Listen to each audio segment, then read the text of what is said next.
So today we have the privilege of being joined by Stu Lane, who works for Heart and Soil. And for those who are familiar with the Recovery and Resiliency Program administered by Mission 22, you will be familiar with the supplements that are included in that program that come from Heart and Soil. And so when we were first designing the program, it's an open question of what supplementation kind of serves as like the minimum effective dose, or in other words, what's the most bang for your buck for supplements? And there are a million different brands out there, and there was a reason that we chose Heart and Soil, and we believe that their mission and the things that they're about are very much aligned with our objective of helping people realize post-traumatic growth. And a big portion of that is nutrition, and it's really difficult to separate out physical and mental well-being from, we have this sort of dualistic way of thinking about our mental health sometimes when it's just not the case. Like we're a singular organism that has a lot of different domains. Health, and the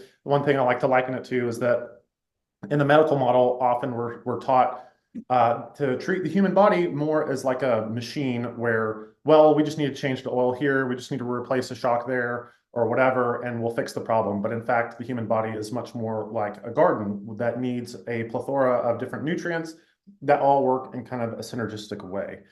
And the Heart and Soil production team very recently, as the time of this recording, released a little documentary on YouTube called Fed a Lie.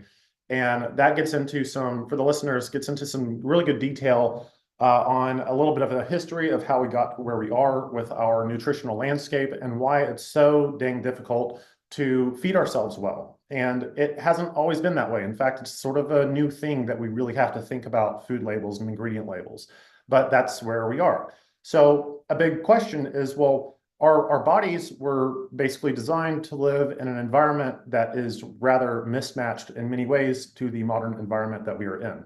So that very much plays into our mental well-being, as well as just like all other objectives that we could have for what post-traumatic growth looks like is affected by the environment that we find ourselves in.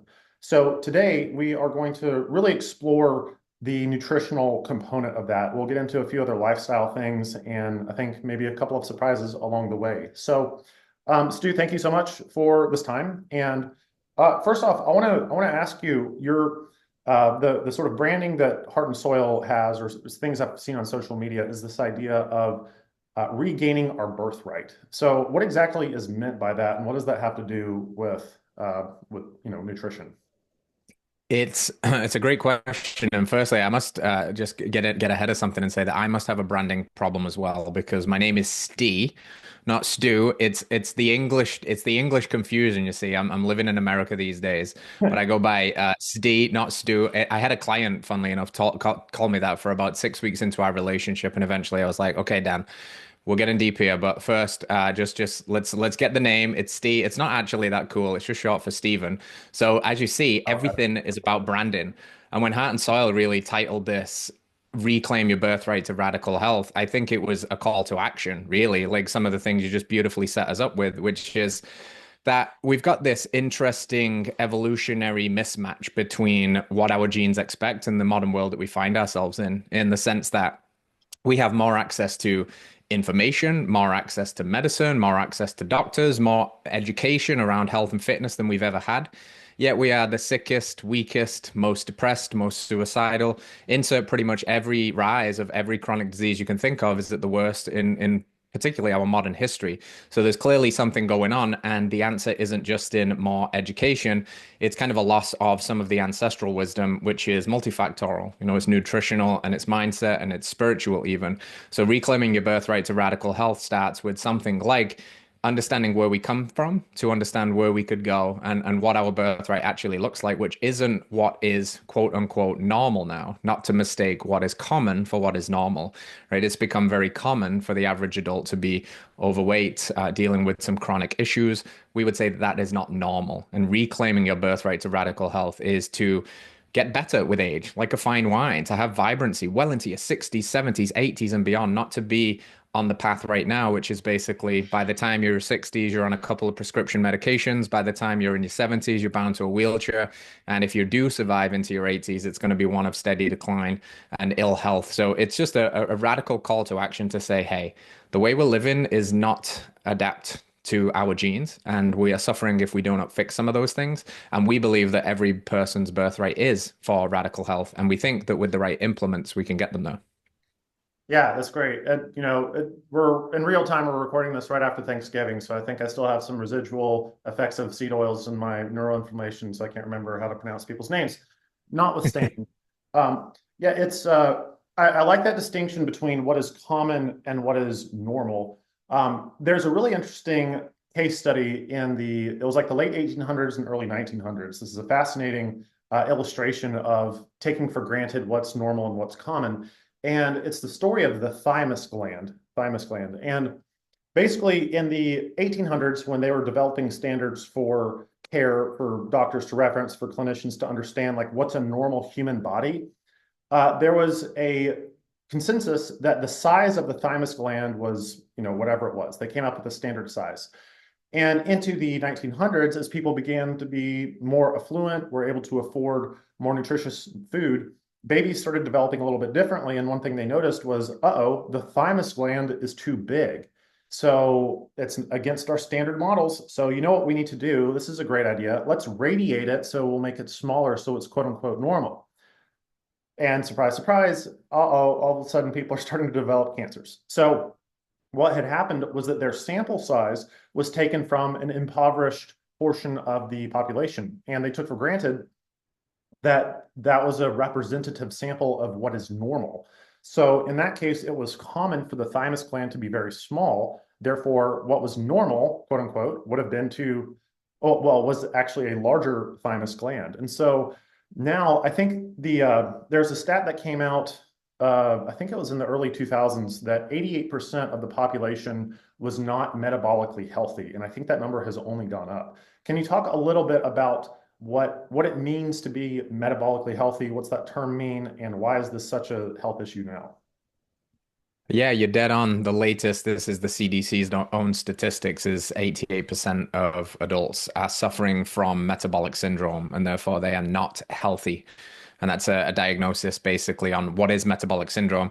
It's one of the big five. It's things like high blood pressure, high fasting insulin or pre-diabetes. It's high triglycerides, cholesterol. It's these things that we know drive chronic disease. So if we think that 88% of this adult population in the US, and like you said, it's probably trending now further and further upwards, which is not good, which means only about 10 to 12% of the population is healthy. So then what does that mean? Well, it's an absence of those things, but it's not merely an absence of those things on a biometric test or looking at blood work. It's the absence of those ill health conditions and also the presence of vitality, energy, optimal aging, hormonal function. We think about things like in men, for example, the rapid and crazy decline in testosterone since about the year 2000. There was a precipitous drop, unexplained as to why. I think it's multivariate inputs of processed food and our bad habits catching up with us. We think about all kinds of rising issues now in the female health realm, like infertility challenges, and there were explosions of C-sections. So there's all kinds of other hidden things that are going on too. When we think about metabolic health and really thriving, it gets down quite quickly into metabolic health would be defined as something like how well does your body take in the food that you're eating and convert it into usable energy. So something we could think about, which is a really interesting paradigm in the modern culture, is we have an overfed but undernourished populace. So we are overfed from a pure energy standpoint. There's lots of energy in our food. Energy might be called calories. You know, it's very easy to get calories these days, but it's not very easy to get nourishment. And calories doesn't always equal nourishment. So overfed and undernourished are these people that you see that carry 50, 100 pounds of excess body fat on the bodies, but internally are starving for nutrients, not starving for energy, starving for something that looks like any kind of usable nutrition. That might be EPA and DHA, or it might be vitamin A, or any other of the key compounds that are not found in modern processed packaged foods. And what this leads to is dysregulated appetite. These people clearly have a lot of available fuel on the body because that is what stored body fat is fuel, but they don't have access to it. So it's almost a backwards thing. It's like an energy availability crisis whilst they're walking around with 50 pounds of excess, really valuable stored fuel on the bodies. The brain is sending them a signal to stay in this forager mindset to keep eating for goodness sake, it's saying, please keep foraging so we can find something that we can actually use. Maybe some choline or maybe some B vitamins. Unfortunately, they then go for the next bag of chips or the next processed meal and they don't get it. And it's a vicious circle. And that is the, antithesis of metabolic health. That is somebody that's consuming a lot of energy, but they're not using that energy well. They're storing a lot of it and they're probably nutrient deficient despite consuming large amounts of energy. So metabolic health would be the opposite of that, really. Like really being efficient with the food that you eat, prioritizing nutrient density, eating nose to tail, tapping into some of that ancestral wisdom, which is understanding what we have eaten for a long time. That probably laid the genetic blueprint for what we should be eating in order to thrive. And then hopefully running at relatively healthy body fat levels with the absence of all of those chronic diseases that seem to creep up on us now younger and younger in our timeline. So I would say that metabolic health can contain a lot, but if it above else, if anything else rather, it's a high energy state, healthy body fat levels, ability to maintain muscle mass, age gracefully, not be chronically hungry, stressed, fatigued, tired, and all of the above. Mhm. Yeah, and it kind of sounds like the way you're describing metabolic health is that since metabolic health is the ability of the body to take the stuff that's in the natural environment that should be food, turn it in, it's basically like turning potential energy into kinetic energy. And if that process is disrupted, it ends up where there are these mixed messages that the body's getting of store food and also keep eating, but burning the thing that you're eating is like that message is not really getting there. So what's kind of disrupting this messaging system from a nutritional standpoint? Well, it's an excellent question. If you think about the way the body actually utilizes energy when we get down to brass taxes, it's not protein, carbohydrates, and fat, which is the language we use to talk about food. Protein is meat and steak, and fats might be the fat that comes in that meat, or something like an olive oil. And our carbohydrates might be fruits, or in the more processed realm, it might be cake. But when it comes down to it in the body, we have to get into kind of cellular metabolism. If you go rewind your mind back to kind of like high school chemistry or biochem, and it's, the mitochondria are the powerhouse of the cells, and everybody remembers that little tidbit. But we don't see what it takes to get through the electron transport chain into the mitochondria to produce your energy units of ATP and be able to spend those efficiently.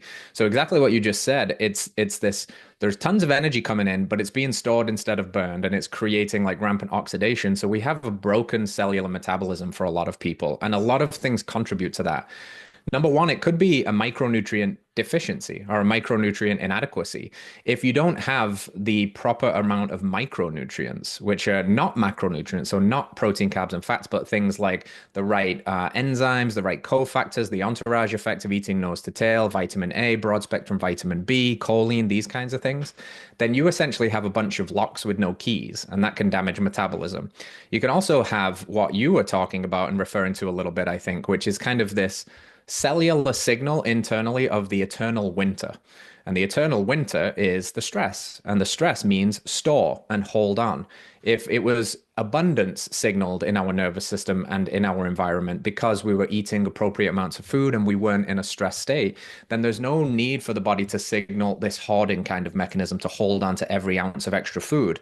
But if we live in a hyper stress state and that state signals scarcity, and basically the nervous system doesn't compartmentalize stress. We do it in conversations like this, but stress is stress essentially in the body. It might as well be the work stress from the boss or the stress of making your bills next month. Might as well be a saber-toothed tiger with you in the room.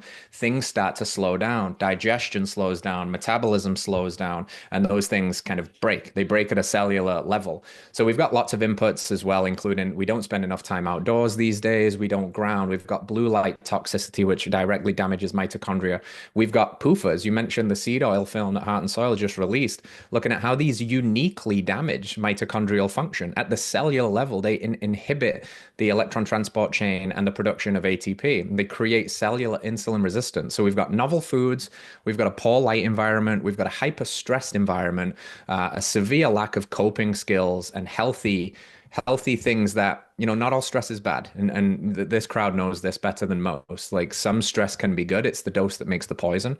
But in our culture, it seems we have poor stress coping mechanisms and a boatload of chronic stress on top of it, from the food to the psychological to the physiological. And all of this is just contributing to literally just tank metabolisms, despite us having more energy available than we've ever had. Yeah, yeah, a lot there. And one of the things that you mentioned was this entourage effect. And I read Michael Pollan's In Defense of Food a couple of years back, and I think he had a really interesting point when we had, I think it was that chapter where he used the example of thyme. So as in like the herb thyme. And he had like a whole paragraph of all the organic compounds that we know of that exist in thyme that act as antioxidants. And it was, well, what was really illustrative in that was he was critiquing this idea of nutritionism. So the peak idea of nutritionism is like the stuff that comes out of Silicon Valley where you can just drink a Soylent and then you have all of your stuff.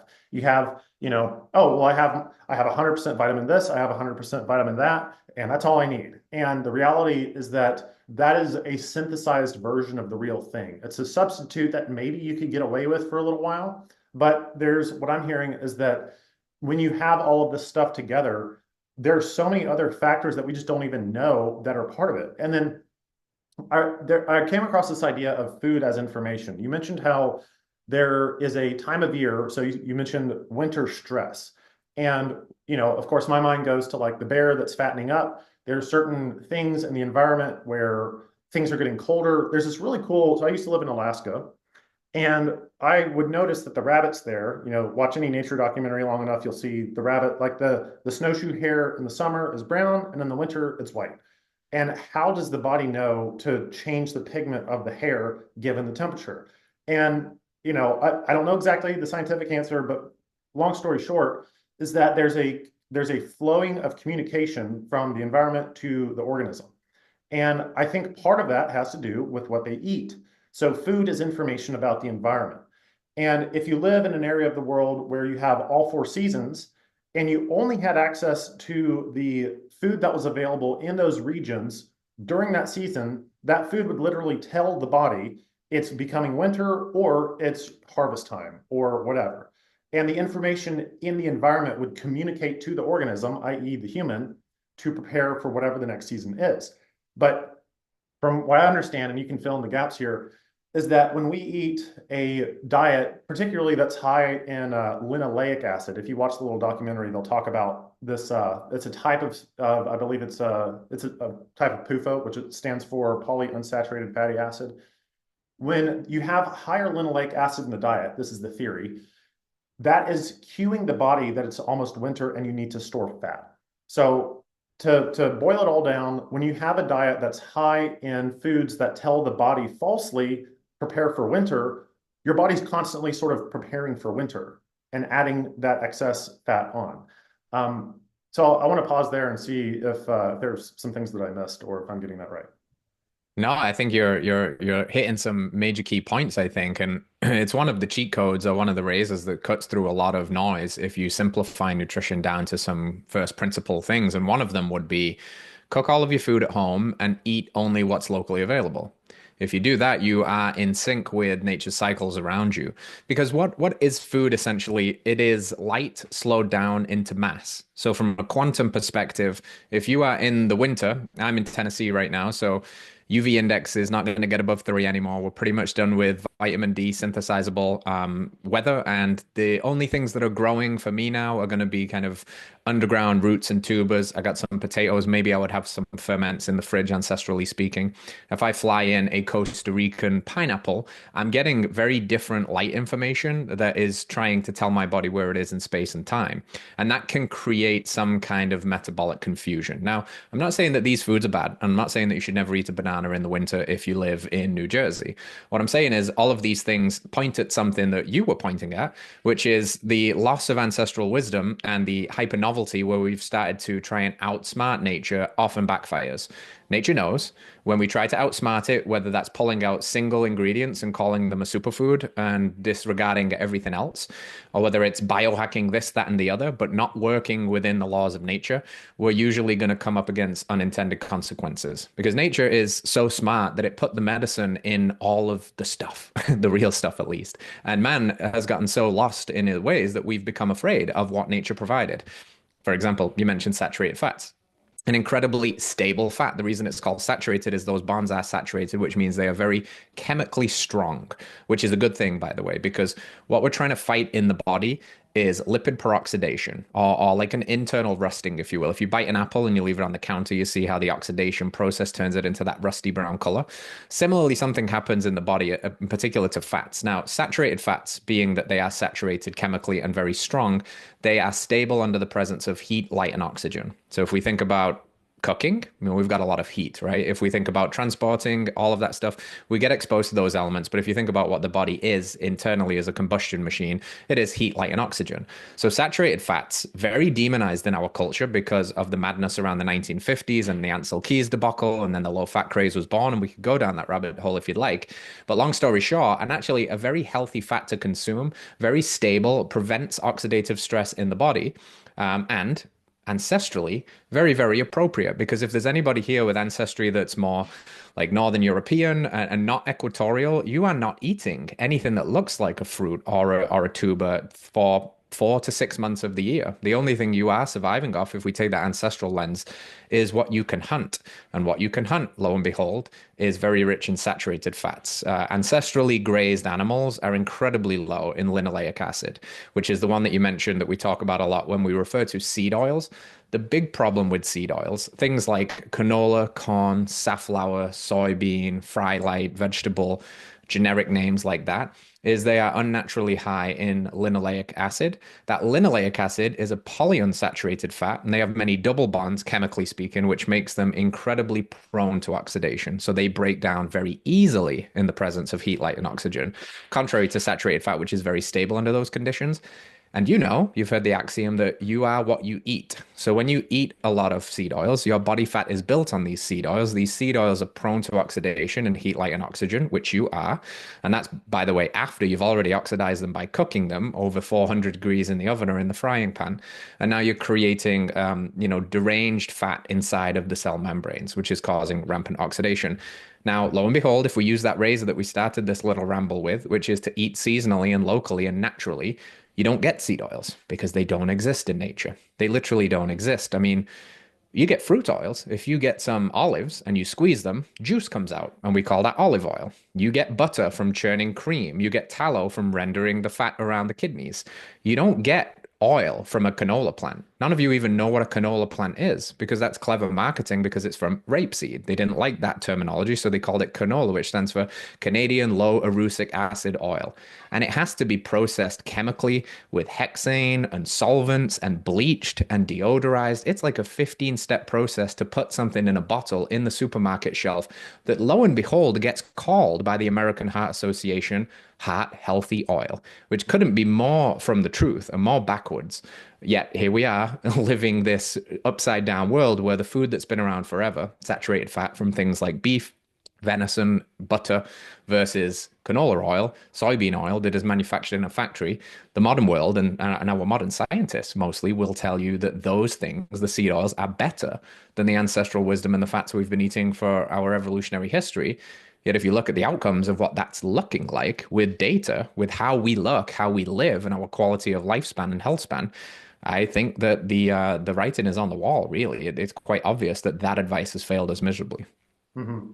Man, yeah, a lot of good points there. I really like that idea of, you called food compressed light energy or something like that, which Yeah, light slowed down into mass.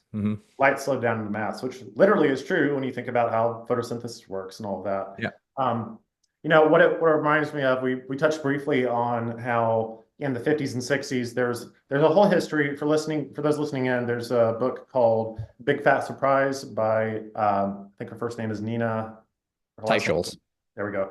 And there's another book called Deep Nutrition by Kate Shanahan that really details out the effects in the body of this oxidative stress that these types of oils will do, especially when they're heated. And even so, when I was in the military for a while, MREs had just an enormous amount of trans fat in the packaging, and that was because trans fat is a fantastic preservative, because it will keep for forever. And you can imagine why an MRE would have an ingredient like that. And then eventually, because there's so much evidence that there you could draw a direct line between, I think it was atherosclerosis and trans fat consumption, they finally, as you can imagine, the MREs were the last thing to basically phase those out.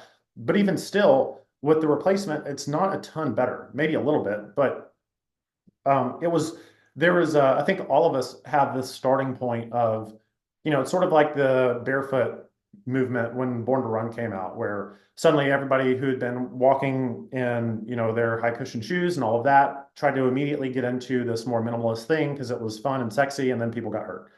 And I feel nutritionally, it's kind of the same way where I can think of, we definitely had some country crock in the kitchen when I was growing up. We definitely had, the substitutes. There was probably some Crisco here and there. And so another thing that you mentioned about like the food guidance that we have, and you said upside down the world, there was that episode from South Park where there was this like crisis where the FDA was like, oh man, what are we gonna? Everybody's getting sick and people are getting unhealthy and our food's killing us. What do we do with our nutrition? And then Cartman calls in with his voice disguised, and he's like, the answer's in the food pyramid. It's like, we already tried the food pyramid.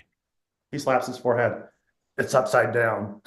And so it's like you got everything exactly wrong, where the reality is that your quality proteins, your meats, your eggs, all of that stuff should be the foundation, and then you kind of move up from there. Talk to us a little bit about. I know if for anybody who follows Paul Saladino on Instagram or has read any of his work, he was, I believe, the original founder of Heart and Soil. Um, he is not a massive fan of certain plant food, but it also seems like it's the case that some plant foods can sort of act as a kind of medicine at certain times. So I guess the next question would be sort of like talk to us a little bit about what animal-based means and how can we, given the scenario of the grocery store now, if I really want to get into what does this animal-based seasonal thing look like, let's make this practical for listeners. Yeah. I mean, from the highest level perspective, the clue is a little bit in the name where it's animal based, which means it's not a carnivore diet where you only eat animals. That's actually evolution in Paul's thinking. He was the carnivore MD for years. He was doing the rounds on big podcasts. The guy only ate meat and organs. That's it. He didn't even eat eggs or didn't do dairy, nothing, meat and organs. And then he evolved that into the animal-based diet, which is largely still centered around meat and organs, but is inclusive of other foods too. What we would call nature's most bioavailable and easy to digest sources of carbohydrates. So if you imagine an animal-based pyramid, if you will, at the base of that pyramid, what's constituting most of your nutrients and most of your calories and energy is going to be meat predominantly from ruminant animals. So we're talking grass-fed beef, lamb, sheep. If you hunt, we're talking, deer, elk, bison, whatever you can get your hands on that's a ruminant animal is going to be the best source of meat. And then animal fats as well, butter, tallow, lard, ghee, those kinds of things, much more over the plant-based oils. However, if you are going plant-based oils, there are a couple of good ones, right? A good quality real olive oil is a great oil. You have to be careful. There's a lot of chicanery with the labels, and a lot of it can be cut with these processed oils. But if you're willing to kind of put your money where your mouth is and spend a little bit extra and get a good organic olive oil in a glass bottle, that's a great source. Coconut oil is also good. Avocado is pretty solid as well. And then at the tip of our pyramid, which makes up the extras, if you will, you would have things like dairy, you would have fruit, you would have in-season vegetables that are on the low toxicity side of things. So you made a very good point that some plants aren't the superfoods that you have been told that they are. And the reason being is animals in the wild, if anybody hunts here, you'll notice you have to be quite sneaky, right? You have to start them, you have to get out early, you have to be in a bind or something like that, because animals can run away, they have defense mechanisms, they have highly tuned sense of smell, and they have claws, fangs, they can bite and kick and all of these things because guess what? They don't want to be eaten, ideally, just like you, and just like plants. The issue for plants is that they are rooted into the ground, so they can't run away, they can't scream, they can't claw at you, they can't bite you. I'm sure some of you know that some plants can sting you, but plants do use a chemical warfare to ward off predators from eating them. And these are defense compounds, usually that they put in the stems and leaves, particularly. And this is like very problematic for like the brassicas family of plants. Some of the ones that we're told are just these amazing foods. Spinach, for example, really, really high in oxalates. And too many oxalate crystals can form in the body and give you kidney stones, for example. Kale, really high in goitrogens, which can affect the thyroid function. But you've basically got these broad speaking, low grade toxins from plants that affect your digestion. And the plant neurotoxins, they can cause a little bit of brain fog, they can cause digestive problems, and they can just kind of leach your health from you because they don't want to be eaten. Or if you contrast that with fruit, it's the offering of the plant. It's sweet, it's delicious, it's on the end, it's often bright because the purpose of fruit is to spread its seed. It wants to be eaten and it wants to spread, it wants to propagate its life. So usually when we think of plants, we're thinking on a low to medium toxicity scale and sticking to those plants. We don't want to eat a lot of dark leafy greens. We don't want to eat a lot of things that can sometimes cause issues for people in the nightshade family. So that even means sometimes things like tomatoes, for example, or bell peppers. They can be uniquely problematic for some people, even though technically speaking, tomato is a fruit. So if you follow the animal-based diet, which says fruit's okay, well, tomato is a fruit. It's getting confusing now, right? So this is also where the bio-individualization piece comes in. If you build most of your diet from a nose to tail animal-based framework, which uses things like animals and dairy. And we can talk about raw dairy. We're big fans of raw dairy, which means unpasteurized and unhomogenized. And that's an important conversation around quality and sourcing. But that again being a very bioavailable food. And then seasonal, local, low toxicity plants, which is mostly like fruit or honey or maple syrup. And then the medium toxicity stuff, especially for people that are active, things like well-cooked potatoes, safe starches like white rice. Those are all okay foods. But we actually steer away from mountains of big leafy green salads and kale shakes and smoothies because these plant defense compounds can cause problems that have, again, unintended consequences when people have been told time and time again that these are the best foods in our culture. When it's quite clear that actually, if you stack up a nutrient analysis and look at liver, for example, ounce for ounce against any of the plant-based nutritional superfoods, whether it's kale or spinach, the liver is going to just beat it over the head 10 times with its bioavailability of nutrients and its array of nutrients as well. Yeah. Yeah, a lot of really practical stuff in there. And as I'm kind of thinking through this and wanting to make it as applicable as we can to people maybe who are dealing with chronic stress, whether or not they've gone through the clinical model of care when it comes to anything psychological in nature, we almost in that domain have been given a type of food pyramid as well, like a mental health food pyramid where some of it is kind of there's something there and it helps some people, but at the same time, it might be the case that people are getting worse based off of certain experiences. And I say this because a lot of, granted, there's a bit of a selection bias, but from my perspective of those who come to Mission 22 for help, about half of the people in their applications will say something to the effect of, I tried the VA, it still left me wanting for something.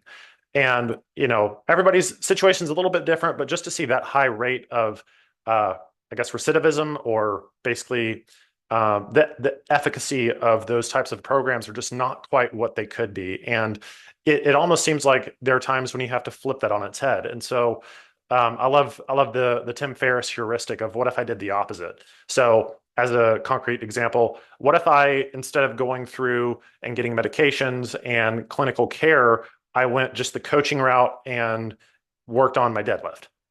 And then from then it's like, whoa, hang on. Are you telling me I should go and stop seeing clinicians? Well, you need to exercise your own judgment there.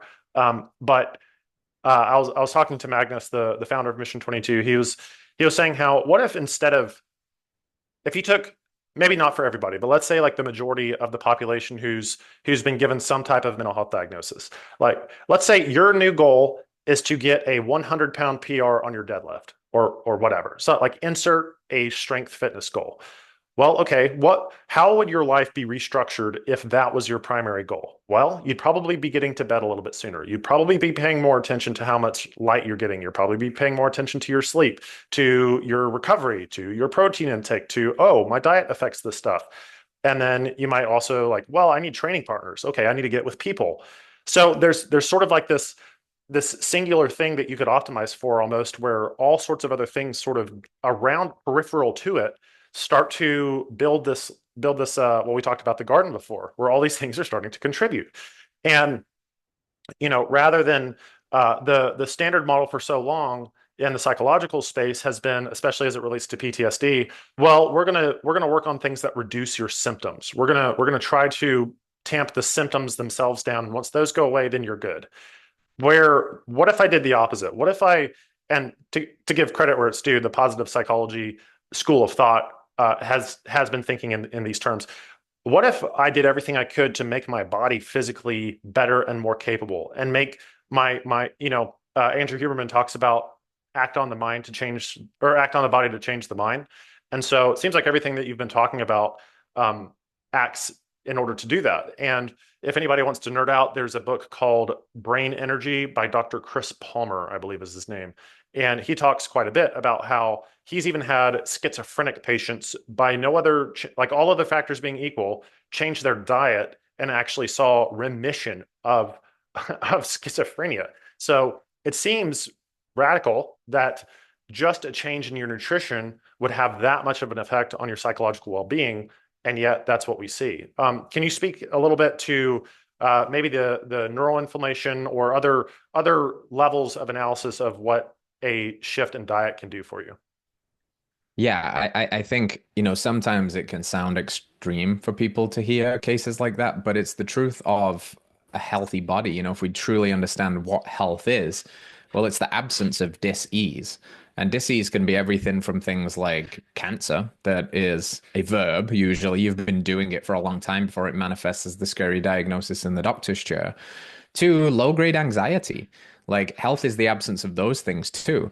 And in some cases, you could make the argument that it is hard to have a weak mind and a strong body, which is why the entourage effect of adding 100 pounds to your deadlift would have the unintended positive consequences, usually, of making you a healthier person all around. Because, yes, now you're thinking about protein and sleep and all of those things.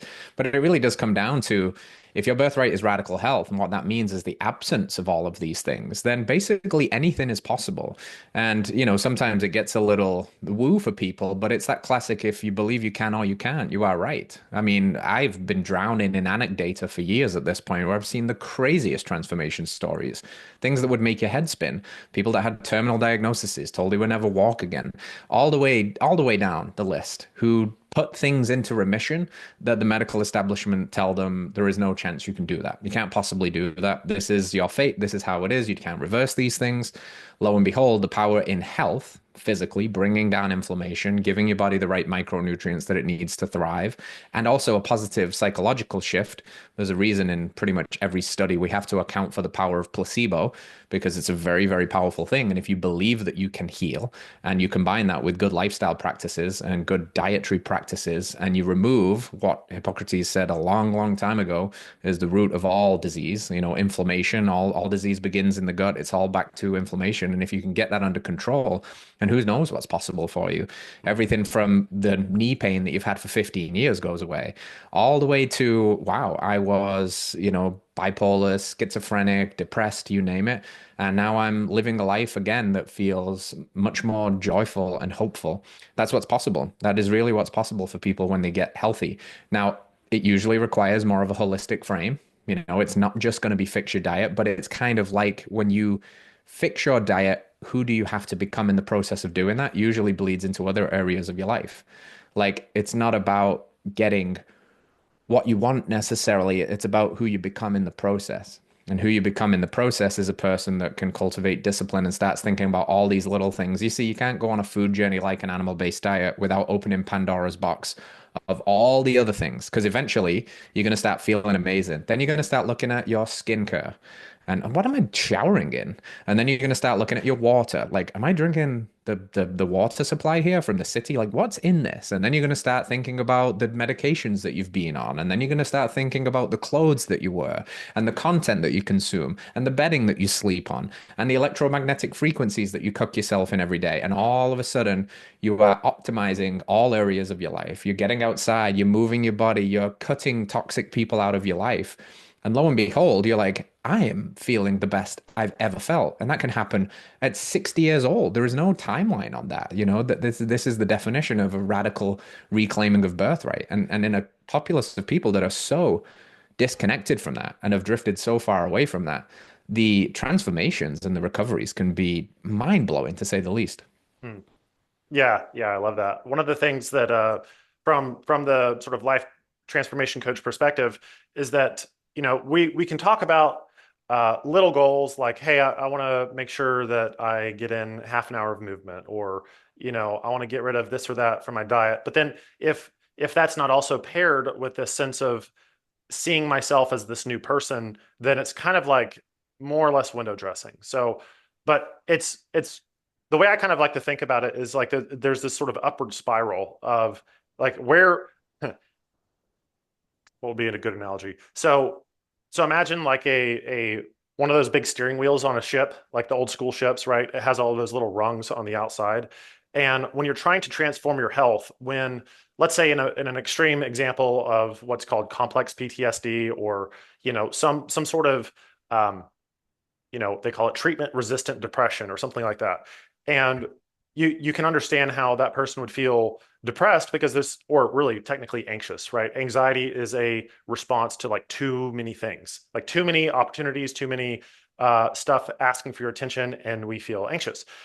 And so, well, where on earth where do we begin? Where do you start?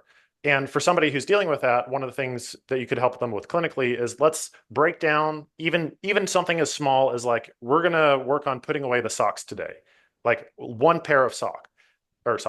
And then so maybe we do that, and then you establish a beachhead and you move on. One of the easiest kind of rungs on that steering wheel to hold or to grasp isn't so much the like depth psychology, CBT therapy, like kind of abstract. Not that there's not benefit to that, but hey man, maybe if you did one of the things that you said before, where instead of buying that vegetable oil, I'm going to actually opt for avocado oil or whatever. That's much easier for me to conceptualize, to take action on the next time I go to the grocery store. It's much more accessible to me it's almost like you're lowering the tide of inflammation in the brain so that once you start to think more clearly, you become to think more as your true self, and nutrition can kind of allow you to do that. Yes, I think we can't escape the fact that however you view life and what happens and what you are deep down, a soul or a spirit, and what you believe happens after life and all of that stuff, you can't get away from the fact that whatever you feel about that, you are inside of this thing we call a body, which is your vehicle for life. And Mhm. you can spend your life driving around a 100-year-old beat up, never got an oil change, put crappy gasoline in it, all of that stuff, and it's just like clunky and chunky and it's dragging through life. Or you can drive a Ferrari or a Tesla if that's more of your flavor, like this high-tech, beautiful machine that if you are something inside of your body, like an awareness, like a spirit, is now more fine-tuned to experience more of life. It's more in touch with thoughts, emotions, it's more stable, it's more grounded, it's more responsive. And because it's a body that can move and do things, you can go and move and do more things. And what is the greatest teacher in life? Experience. So now you've got a body that you can go and do more things with, learn more stuff with. You're more in touch to all of the other phenomena of the world and people and resiliency and all of that. And that's an unbelievable blessing. And that again is another facet of health. It's another one of these unintended consequences of just starting with one little thing like, oh yeah, canola oil is in my cupboard. Where's that going tonight? In the trash. And when I go to the store tomorrow, I'm going to get the best olive oil that I can find. Like that one seemingly micro decision could be the catalyst for a unbelievably radically different life, just literally months from now. Because as soon as you start to remove these things that are keeping you in that inflamed state and you start thinking a little more positively and have a bit more of that abundance mindset around this stuff, your world will change. I believe the world is a mirror, really. It's kind of reflecting back to your internal state as much as it is what's going on out there. The world is kind of neutral. It reflects back to you how you see it. If you start to see and go looking for more positive, hopeful information, you're probably going to find it. And you're probably going to start to feel that way internally. And guess what? That feels amazing. And guess what it does to you when you feel amazing? Well, you want to treat yourself like a person that feels amazing. So you actually value feeding yourself higher quality food and moving your body as a celebration instead of a punishment. And it's a self-fulfilling prophecy. It is an upward spiral, like you said, instead of a downward spiral, which is if I think the world is doomed and we're all going to hell and we're on the brink of World War III and seed oils are everywhere and there's no point because it's just all going to end badly, then I see all of that information and I'm like, this sucks. So you have to kind of be somewhat delusional about the future anyway to hope we inherit one. Why not be hopefully optimistic and delusional positively? Because I think you're going to have a better ride along that and hopefully treat yourself a little bit kinder as well in the process. That's amazing. I love that as a summary. And for those who are listening in live, if you want to go ahead and start raising your hands for those who might have questions or follow up, you can go ahead and do that at this time. And as you were talking, the first question we started out with was what's this idea of reclaiming your birthright? And what I'm kind of hearing from what you said was that when we really start to treat our bodies with the nutritional information they need, it also opens you up to who you are spiritually. I have no problem with the idea that we're first spirit beings that have this body that we're going through life in. There's that old joke of like, your grandmother finally gets to heaven and she's like, oh man, if I knew it was like this, I would have eaten more donuts and enjoyed my time so I get here sooner. Like, haha, yes, I get it, funny. But really, like we see, I have several family members who have been affected by chronic diseases, and like Alzheimer's now is one of my good family friends has Alzheimer's, and it's just like that person is just not what they used to be, and they're only like 60. And I think so much of that has to do with diet, nutrition, and what we've been talking about. We didn't really get into it tonight, but Alzheimer's is starting to be seen as ultimately, fundamentally, a metabolic condition, just like we talked about. And so it's sort of an extension of diabetes, or I might not be saying that exactly right, but a lot of it, the point is that the way that your body is able to transform that light energy into usable energy has almost everything to do with your long-term health and helping you to realize how it is that you can live your life value. Hmm. Yeah, and you're right, by the way. Type 3 diabetes is kind of a new nomenclature for Alzheimer's. And if you are an older crowd member, the kind of inside joke about Alzheimer's that it used to be called Alzheimer's because only old people got it. And now Alzheimer's, early onset Alzheimer's symptoms arising in people as young as 40 years old, which is accelerating the timeline on that by probably 50%, where we should be expecting that, classically speaking, and from the radical health standpoint, just not expecting that at all because it's an insulin resistant brain and it's a low energy state. And I think, with the things we've talked about today and the shifts that it's probably one of our biggest fears collectively, right? That our mind starts to fail us. And I don't think it has to be that way. I really don't. So, Yeah, yeah. Kind of a terrifying stat, but one of the things that I would want to leave everybody with, in the way that Mission 22 and Heart and Soil are really about a very similar, if not the same mission, is that you don't have to be reliant on things out there to fix you in here. Like, you can make decisions on your own that can have a radical shift in the way that you live your life, and that in itself is kind of a radical idea. That old Captain Planet thing is like, the power is yours. Like, this is in your hands. Yes, go to the doctor when you really, really need, but through targeted supplementation, through decisions that we've talked about before about, what goes in your pantry, yeah, it could make a huge difference. And so, yeah, so opening up to the Q&A section now, I see Court has his hand raised. Yep. So Steve, thanks for the overview tonight. I'm interested to know that a little bit about, with the work that you've done, how do you go about collecting the outcomes and the data, and what is it that you use predominantly to measure success? Both, like, if you could share a little bit of both. yes. My subjective feelings are an N1 experiment, but when you bundle them together with a bunch of N1s, they become objective. But also, what's the before and after measurements that your work has kind of like, okay, here's the proof that we were looking for. Yeah, I think you hit the nail on the head with that little bit there, Court, about the plural of anecdote is data. It's anecdata. And as at this point, what we're fighting with corporately captured institutions in science, or scientism, as you might call it more recently, what it's become is not the pursuit of truth. And I think that's what science was, right? It was the pursuit of truth. Let's test an idea, let's falsify the hypothesis, and let's go about looking at this from all different angles.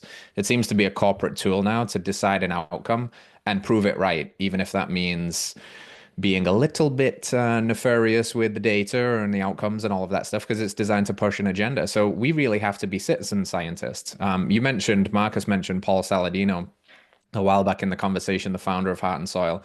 Luckily, the company's doing well. He's got his hands entrepreneurially in a couple of other pies, and he's actually trying to design a lab that can do this unbiased. Like we want to actually test in the laboratory the kinds of claims that we are making that we believe in the ancestral wisdom, saturated fat versus polyunsaturated fats, literally how they affect metabolism. Because if you look at the overwhelming consensus of the data right now, they would say, I'm a crazy man talking because all the data says PUFAs and seed oils are more beneficial than saturated fats.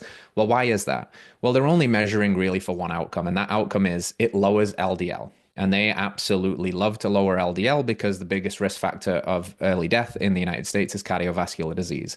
So that's all built on the lipid model of heart disease and cardiovascular disease. And if you can lower LDL, it's all gravy. The problem is if you lower LDL and you raise oxidized LDL and you raise insulin resistance, but you're only looking for the one kind of smoking gun, then you miss the other unintended consequences. That's a classic example of why the science right now would say, don't eat saturated fat. Seed oils are better. But if you dig into it a little bit, you see it's got more holes in it than Swiss cheese. And obviously, that Swiss cheese you shouldn't eat because it's got saturated fat. So the science itself is really broken. And I think what we have to do is, this whole, even the name, the reclaim your birthright to radical health. We're trying to be radical. We're trying to be revolutionary in that sense. If we have enough people around us, radical health seekers, if we have enough people telling this story, and if we have enough of the anecdata, it can't be ignored indefinitely forever. The goal is to actually scientifically validate these claims and put some truth behind them. But until we get there, we're just going to keep telling the stories and the thousands of people that we've helped reclaim their birthright to radical health along the way too. People that have had remarkable transformations, and hopefully that those stories implore in another that, hey, if they did it, why can't I do it as well? But when we can take down big science, that's a big question, and just know we're out here trying to fight it every single day and correct some of the wrongs. Yep. Marcus, I had a follow-up question as well. So when you think about where you've gone in the area of research and things that you've either read or peer reviewed or kind of I'm willing to take your word for it. And for those listening to this replay, what are some other resources that they can go look at for another kind of peer review, or what is it that got your attention that said, there's the proof that I'm looking for? Because I'm always interested in third-party credibility that says, hey, Right. here's where they got it wrong. Here's where they correct the record. I think the food pyramid is one of them. Maybe something that we haven't talked about tonight that you were like, okay, there's something here. I'm going to change my mind as a result of filling Yeah. the blank. Yeah, beautiful. A couple of resources, if you haven't seen them, they were mentioned in the call today. The latest documentary, Fed a Lie, is all about the history of seed oils, the introduction of them, why they came to be. What they were before was an industrial product, an engine lubricant, and how they became so nefarious in our food supply. Some of the research of how the chicanery inside of the FDA and the Food Drug Administrations kind of hid some of the data to put those in. It's a really interesting expose on some of the corruption there. The author of that book, Nina Teicholz, again, The Big Fat Surprise, is a good evidence kind of scourge on where this data comes from. Ancel Keys, we mentioned, and the Seven Nations study is a very interesting kind of tangent. The selective, Yeah, what proves my outcome, what proves my yes, result. very What I selective. remember about that one was it was like 48 countries, but he only it was disproportionate when it didn't fit the narrative. Exactly. Yeah. He famously, unintended, of course, highlighted the French paradox, which is these cheese and meat eating savages. They eat more red meat and more cheese than anybody else in the world, yet they have remarkably low levels of heart disease, and other places as well. I think Peru bucked his trend. So these were the places that he left out. So those are more of like the historical context of looking at, because I guess you've got to somewhat believe, I guess, a little bit in the ancestral wisdom model too, to even buy into this. You've got to believe that there is something that happened on our evolutionary timeline that took us off the right trajectory. Because as much as we have warm water now and homes and safety, which are all wonderful things, I think a case can be made that our health, at least from a chronic health standpoint, is worse off than it was. So if you buy into that and then you look at the history, then you listen to, credential. People love credentials, right? We live in a credentialism culture. Dr. Paul Saladino is a good resource because he's double board certified. He's at least been inside the medical system. And the reason he got out of it was because he saw the corruption. And one one particular thing that I'm very excited about, and it will be released at some point in 2025, is some re-uncovering. So it'll kind of feel new, but it's some old lost science around what is called homostimulation and organ therapy. And the reason this was lost is anybody's guess at this point. The timing is interesting, but it seems to be around when the pharmaceutical industries discovered that there were synthetic compounds that they create that did a similar kind of thing to the effect of organs that were much more easily profitable because they could patent from them. So a lot of this research is from the late 1800s and the early 1900s. Many of it's in Germany. We found it, we translated it. We are currently in the process of writing a book that will be published that we believe will shake up the scientific community in a pretty profound way, because some of our biggest naysayers in this space, names that we respect, by the way, people like Dr. Andrew Huberman, people like Dr. Lane Norton, Dr. Mike Israetel, PhDs, have attacked claims that we've made, and the claims being something like the energy of like for like, that eating liver can support liver, that eating heart can support a healthy heart because they say there is no data. And they were right until they weren't, until we found it. And not only have we found it, and not only are we going to release that, and we're going to start some very interesting conversations, we are currently working with a lab that has the ability to create a out of the body digestive system that can mimic exactly what would happen at a radioisotope level when we eat something, to see how and why it translates around and gets into certain areas of the body. So again, we're doing our best to say, not only do we think we should change your mind and we're just going to prey on the hopes that you believe in this ancestral model, but we're going to take the ancestral wisdom and combine it with the latest high-tech tools that we have and keep telling the story to kind of like have a more a more well-rounded approach to that, I think. So keep your eyes peeled for that, because it's probably one of the things that I've been most excited about in the recent years, because I can't wait to deliver those to some of the naysayers and say, okay, now can we have a conversation? Because there's a Yeah. lot here. And the TLDR of that, by the way, is that there is very, very strong evidence that if you have a weak heart, that eating heart not only gives you the nutrients that would be found in heart, which I think we can understand. Okay, it's got coenzyme Q10, that might be helpful somehow, but actually at a base level, at a kind of like foundational level, helps tissue regenerate at the level of the organ. And we've seen this with liver, we've seen it with heart, we've seen it with brain tissue. And it seems like such a far stretch, but it's been documented and it's been repeated using various organs from various animals, and we will repeat it again. And I think that's why we will be on the dawn of a new medicinal lens for organs, which is these aren't just nutrient dense foods. We can talk about that. Nobody bats an eyelid if you say liver is the most nutrient dense food in the world. It's like, yeah, it's really nutrient dense. But when we start saying like, hey, if you have cirrhosis of the liver, if you eat liver, you can heal your liver, people go, not sure about that. Well, we will be sure about that, and we'll show the world Yeah, that. yeah, that's pretty remarkable. And I think about, and again, for those listening after this recording, I think about the law of thermodynamics, right? It's if it starts as something, it will be lesser than that, but still have the ingredients, Yeah. contents of it. And then you kind of reminded me of that they were right, or they were right up until they weren't. It reminds me of the I got into this argument I was in the middle of qualifying or disqualifying a government contract. And the argument was the absence of evidence is not the evidence of absence. Boom. Because like that one just stop everything. What are you saying again? You're telling me that because it's not present, then there you've reached a conclusion. It's harder to Yeah. prove one versus the other. One last question. Have you ever listened to anything from Vinny Tortorich?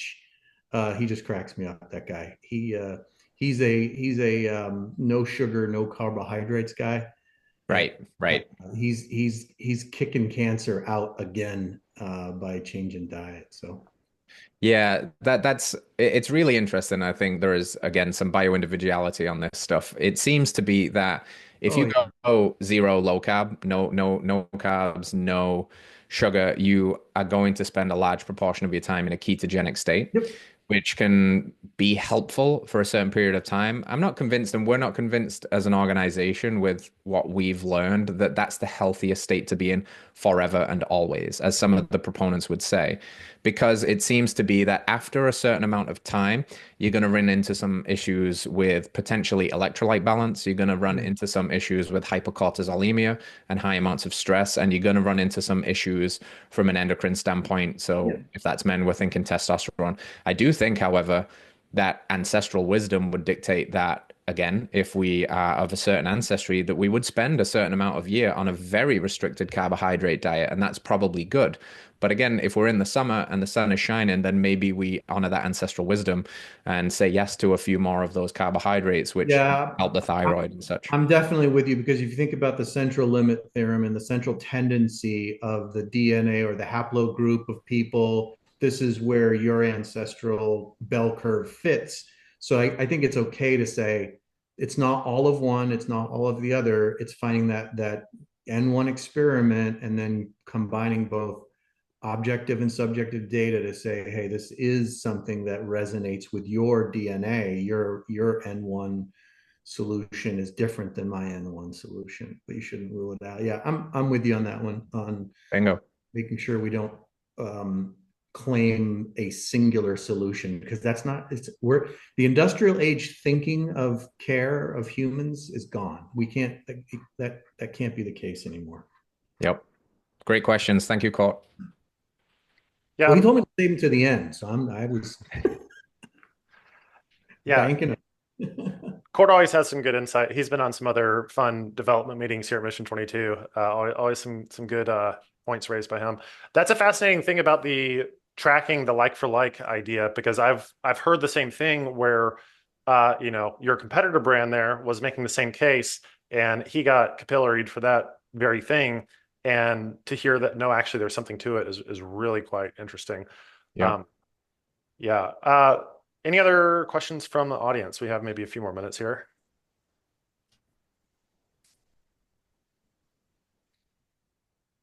Nothing seen so far. So I would be remiss not to ask, Heart and Soil is the brand that you work for.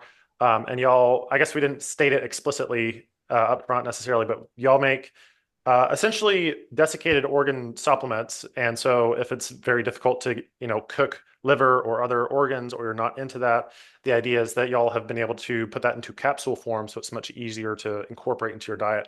So as we close out here, if you can speak to how it is that specifically the Heart and Soil products can contribute to this journey back to radical health. Yes, correct. You hit the nail on the head. We always say as well, we've done this as a company from day one. Fresh is best. If you can get fresh, do it. The issue seems to be for a lot of people, quality sourcing, cooking. They don't like the taste, they don't like the flavor. And some of the organs that we offer are just very hard to come by. Like good luck getting any brain, good luck getting testicles, etc. So liver is a little easier, for example. But again, if you've ever tried to cook and eat kidney, you might be like, yeah, I'm not trying to do that again. But kidney is really helpful in allergy season because it's really rich in DAO, and that's what all of your over-the-counter antihistamines are built on, for example. So there is a lot of wisdom and a lot of nutrition in organs, and we package them into pill formation so that if you can't get them, don't want to get them, or just want the convenience that you can do so. So we think that nose to tail is one of the foundations that we eat and or should be eating, and the issue is that most people are just eating too much muscle meat in relation to the lack of organs. And nose to tail diet is properly balanced in, some good muscle meat, but also the connective tissue, the bone marrow, the organs, balancing those methionine and glycine ratios, etc. So everything in our supplements is very specially formulated and designed to really complement and work in that entourage effect. So you've got everything from Pure American Liver, which is one standalone supplement. And then you've got other blends. You've got Mood, Memory, and Brain, which has some brain tissue and bone marrow in it. You've got our bestseller for men, which is called Whole Package, which is a red blood extract alongside testicle. What's really funny about that one is as soon we send all of our supplements off for third-party testing to test for mold, heavy metals, and whether if you're a tested athlete, you can take them. That one failed on Informed Sports. They were basically like, if you have tested athletes, you can't have them taking this one because it does have, although it's a very small amount, it has bioactive androgens in it. And that could look like potentially that they are taking some performance enhancing drugs. So we told our audience that, and of course we sold out that day because every other guy that wasn't a tested athlete was like, give me 6 of them. I had the same thought just now. Yeah, so that's my favorite. I actually usually have one on my desk here. I don't have it right now, but they're complementary and you can stack them up. Our full dose, it sounds like a lot, but it's 6 pills, but it only actually accounts for about an ounce to an ounce and a half of fresh organs. So we're also mindful of dosing and complementary dosing, and just basically putting what we believe. I don't even think supplement's the right name. It's real food desiccated into a pill form for modern convenience for ancestral wisdom. Nice. And I also I usually don't do very well with whey powders. And y'all formulated one that comes with colostrum and I think one other ingredient, maybe some collagen or something like that, Yeah.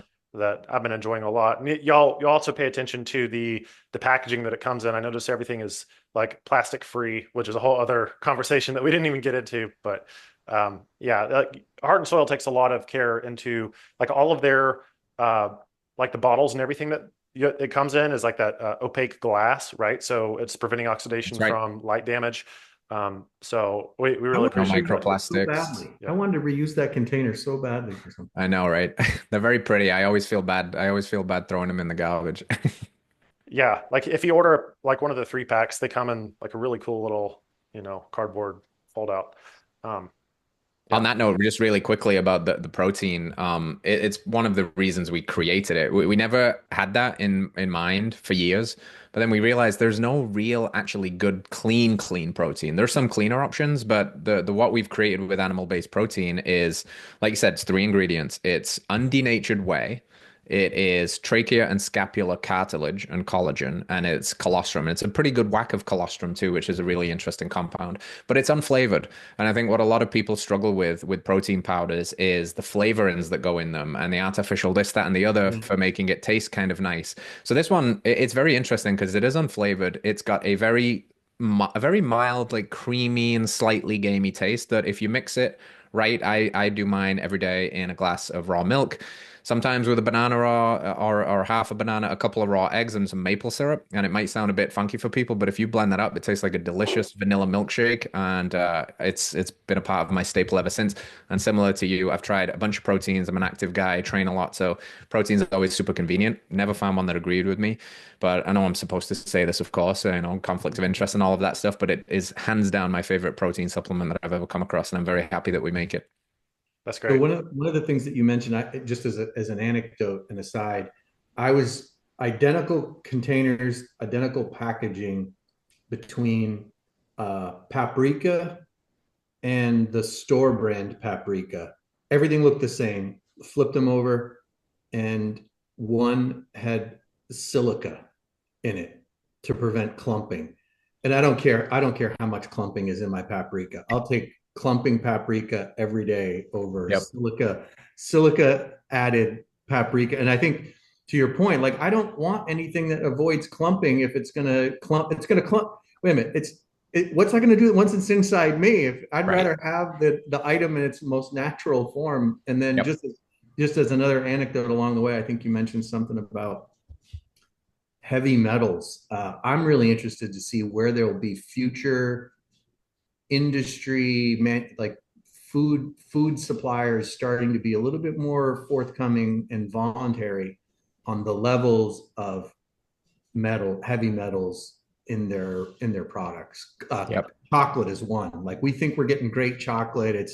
But then you start looking deep into whether or not there's heavy metals in it. I'm like, oh, come on.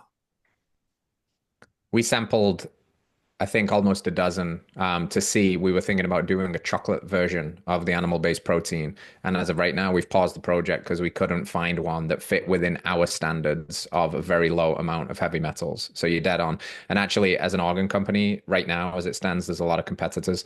Nobody does the testing we do. Nobody. And we do it and we're transparent about it. And we test for those things because it's part of our company values as well. So that's another thing that, yes, I mean, you could probably find a supplement that's very similar to what we do, and it might be $15 cheaper. But if you put your money where your mouth is and know where the way we source and the testing that we do to ensure those little things, because the little things really add up over time. Yeah, I don't think, back to the ancestral rights here, I don't think we were designed to process the heavy metals out. Like they have no place to go. Nope. Yep, you're right. You're right. It's crazy. It's crazy. It's another part of the upside down world we live in. Well, Steve, thank you so much for your time. This has been super informative, and I know that a lot of people are going to get a lot out of this. And on behalf of Mission 22, we're super grateful that y'all are kind of along the ride with us, and hopefully we'll be waiting with bated breath on that research that's coming out here soon. And we're excited to see where your company continues to grow and how we can kind of contribute to each other's mission in the future. So thank you again, and Thank you. yeah. Thanks for having me out, and appreciate all you guys do as well. Always happy to come and talk to y'all, and thank you for everything. And yeah, go get you some organs. Let's do it. Let's reclaim our birthright to radical health. Let's go. Woo! Love it.